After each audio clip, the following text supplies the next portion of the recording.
And welcome everyone to the show. Thank you so much for joining me on the podcast. I'm so grateful to have you all here. Today we are talking about the summer solstice. Now, this podcast is going out on Monday. The solstice is on June 21st. Some people say the 20th, some say the 21st. I think it depends on what part you celebrate. But the solstice is a high point of powerful energy. And it is this like burst of frequency, burst of consciousness, burst of light, because during the summer solstice, now this is for us in the Northern Hemisphere, during the summer solstice, we have the longest day of the year. So it's usually around like 16 and a half hours of daylight. Again, this completely depends on where you live. So I'm giving the like average, but it is the longest day of the year. And these energies are bringing in maximum power, maximum light, and maximum heat, again, in the Northern Hemisphere, that really in our body, they invoke this time of action because of this influx of frequency. And basically, there are these receptors in our retinas that conduct the light information, which stimulates a reset of our circadian rhythm, our 24-hour rhythm. And this increase in energy gives us this really high-powered action motivation. And the reason why this is so cool this year is because so many of you have been working on your manifestation, and the universe has been working on bringing in those manifestations. So when you pair that with the influx of increased energy during the summer solstice, this is like high power time, especially for light workers. Like, this is such a cool time. So some of the things to do with the solstice energy is, again, depending on where you live and what you can access, is get outside. Be outside during the solstice energy if you can. It's so valuable. Being outside, spending time with Gaia, with Mother Earth, with flowers, trees, plants, nature. If you can go for a walk in nature on that day, or maybe by the shoreline, anywhere where there's an amplification of frequency, either where two environments meet, again, like where the water meets the shore, where the mountains are high up in the air and the sky, maybe where like the trees meet the meadow, anything where you can like cross a liminal space like that, there's an extra power in there. As well, staying up all night. Some people find staying up all night during the solstice is such a powerful thing to do because you honor that total like maximal sunlight, even when you go into the darkness of the night. Another thing that's really powerful is amplifying your crystals, having your crystals out to kind of drink up all the energy of sunlight is so powerful. As well are any kind of like ritual bath, honoring the light, honoring fire magic. So maybe you stay up all night and you have a fire in your yard, if you're allowed, of course. And honoring it that way. There's so many ways to honor the energy of the solstice. So it's really worth it. Also getting into kind of like more primal energies too. So whether that be connecting to your sexual self, connecting to your sort of like animalistic nature. And the way that I want to describe that from the imagery I'm getting right now is like drumming. Maybe you sit in a drum circle, maybe you're stomping your feet in the earth, bare feet, but like this more kind of rhythmic, animalistic type energy, this root chakra, primal energy connects you deeply to Gaia's frequency, Mother Earth. And when you do that in connection to the summer solstice, it's like this massive amplification of your frequency, your spiritual self.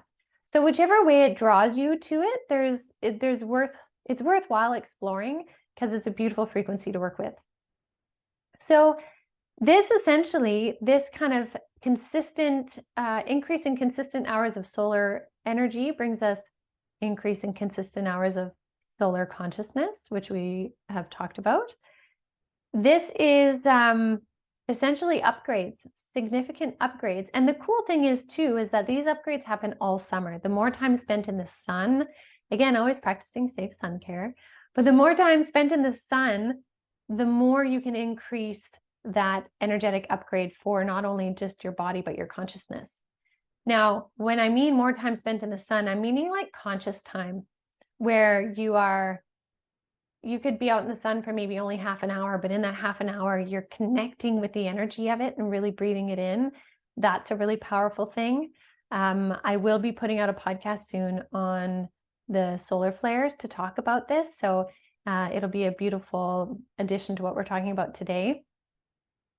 Now, in earlier times, the summer solstice was marked by like the beginning of a season that contained bounty, abundance, beauty, possibility, creation.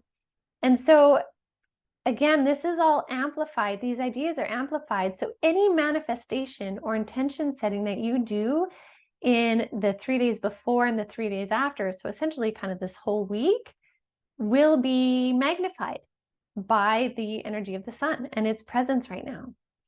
And so why does this really matter? This is where we kind of get into this, talk about this liminal space where all things are possible.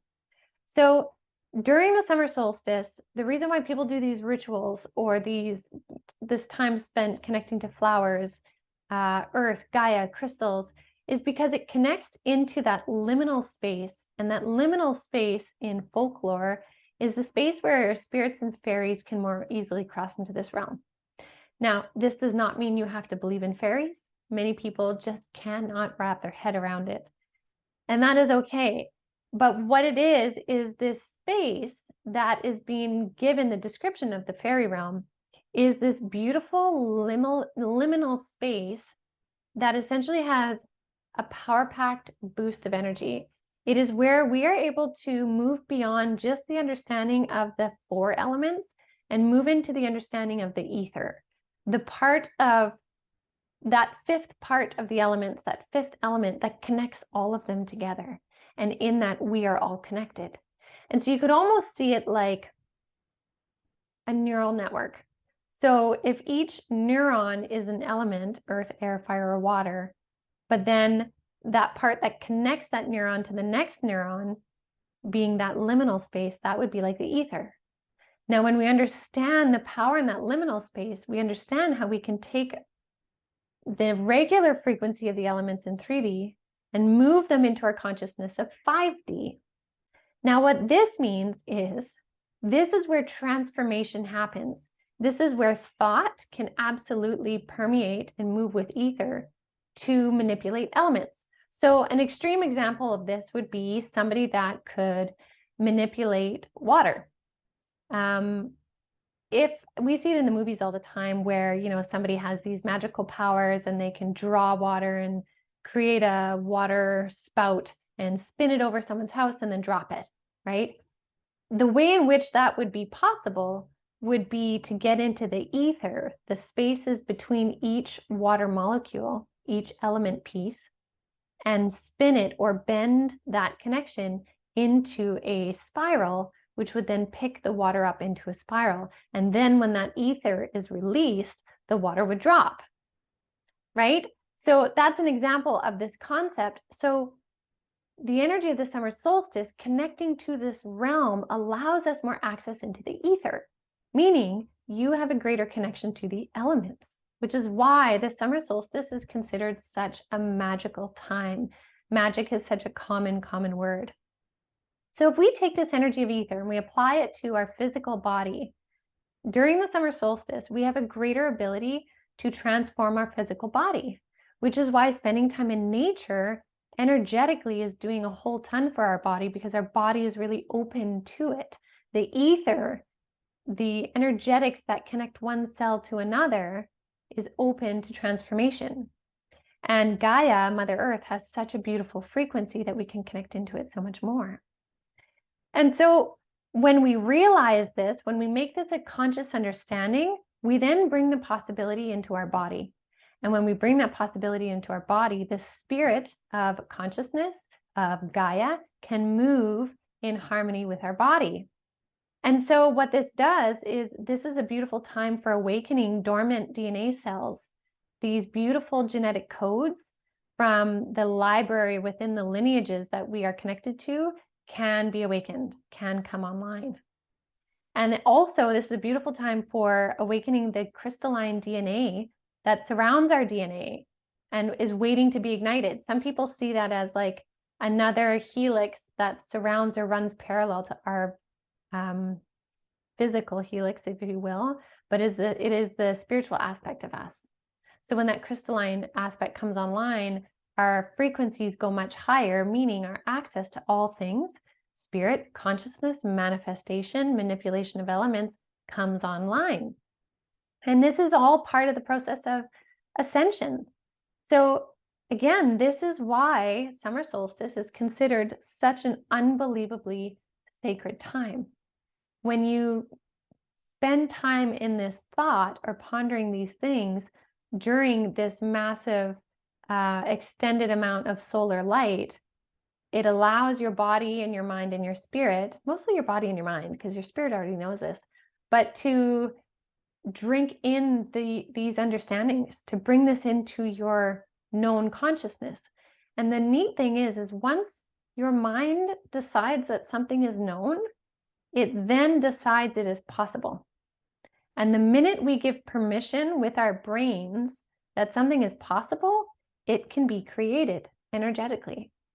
So if there's deep healing you're wanting to do, there's a piece that needs to believe that it is possible.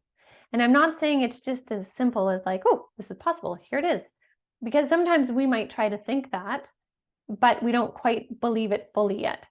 And there's a transformation that happens when we fully end up believing something. So there's a process to that, but this can help amplify that process to it.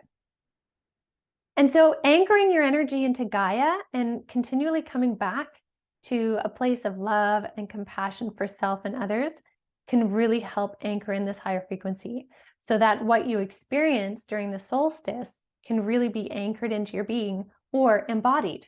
And we've talked a lot about embodiment. Last year, that was such a key theme from Spirit, was embodiment. And so taking that understanding and bringing it into your body where you become it, it becomes you, you believe it, it then can be created. So this liminal space, this folklore, spirit realm, fairy realm, ether, however you want to see it, is like an added nitrous boost to a race car. We are getting this nitrous boost of ascension, consciousness, open-mindedness, creativity, new ideas when we tap into it. So then if I come back to the idea of how I was kind of talking about this like primal energy, when we tap into the frequencies of Gaia, the frequencies of the sun coming down in the solar energy, and we do that in a very primal way, meaning a very simplistic way, a very natural way. And again, I just keep being shown like stomping feet, which is why when people dance around a fire and stomp their feet, like it's more than just the dance. They're connecting to these massive frequencies. That has an ability to really add this nitrous boost to our ascension. And remember, however you ascend, that frequency or that possibility then flows into the collective pool of ascension and others can draw from it. So think of it this way. If you choose all by yourself to do something sacred, and maybe it's just a sacred bath, maybe it is a sacred meditation, maybe you do light a fire and you dance around the fire all night, whatever it is, big or small, what you do has an effect on what goes into that collective pool of ascension, and therefore makes it more easily accessible for others who are on their ascension path. It means the thoughts and the possibilities are already there because you help to bring it in. So what you do really makes a difference. So when we do this and we know this, we then sometimes can feel like we're more a part of a team. And when we work on behalf of a team, sometimes we're more willing. Whereas if it's just for ourselves, we're like, nah, I'm not going to bother. I don't need to do that. But when you know that what you do really affects the collective ascension pool or well, it has a bigger impact. So consider how you can do something, even just a thought, a conscious moment of thought on the solstice to add your flavor to the mix for the collective of humanity, because now is really the time. It is a magical, sacred time. And that's why it has been talked about in folklore, in myths, in pagan rituals, in stories from way back, as long as we've had, conscious content, like written content on this planet in scrolls, sacred texts, grimoires, all of this is because there is a known power of this time. And so we can tap into it, and we can tap into it in a very modern way. We can tap into it with ancient ceremonies and rituals.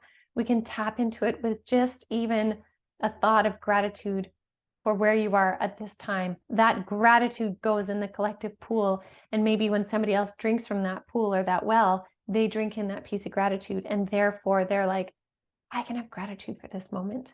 It makes a difference. So my encouragement for all of you, and from my guides, honestly,